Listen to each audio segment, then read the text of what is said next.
Si Ninong Bads na naman ang iisa sa makakalaban natin ngayon, batay sa sinabi niya sa comment, kaya di na natin papalampasin ito dahil mismo si Ninong Bads na ang dumalaw sa ating kampo. At dito nag-chat na ako sa kanya. Nining Bads, ha ha ha ha. Sabi niya, content pre. Sagot ko naman, oo Nining Bads. At first game talo nga pala ako mga pogi dahil di ko pa alam paano kumombo si Ninong Bads. At dito sa game 2 makikita ang tunay na laban ng mga pogi, panoodin nyo hanggang kalawakan mga pogi. Nice. Kung si Ninong Bads ay mayroong malatiknik na suntok, akin naman ay mayroong malatiktik na panusok. Di nakalihay si Ninong Bads sa nakakalason kong patalim.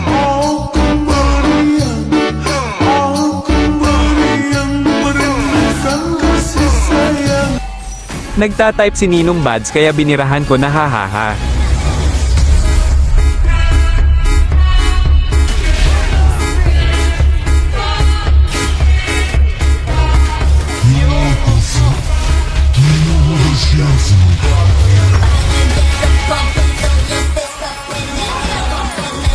Inaakala ni Ninong Bads makakatakas na siya sa aking patalim.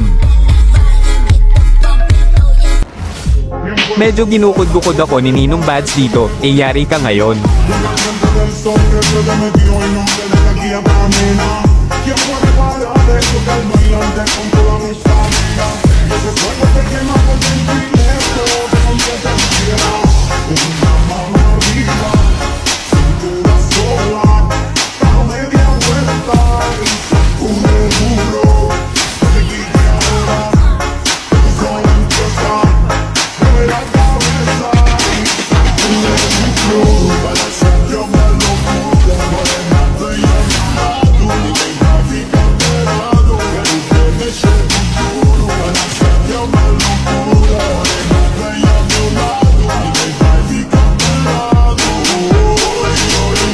Ninong Bads, baka nakakalimutan mo si Gus Ion ML, ito ang dakilang pogi.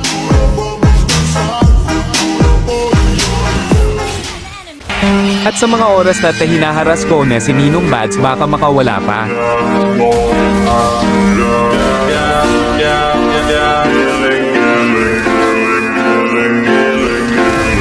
At sa sobrang harass ko, binawian ako ng lifestyle.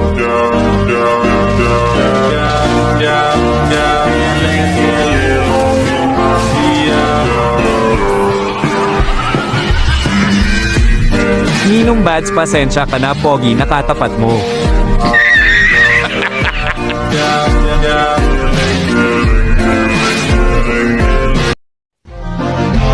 Nice game sa'yo Ninong Bads, isang karangalan sa isang Gus Ion user ang makakalaban ng isang hari ng mga badeng ay Este Badang.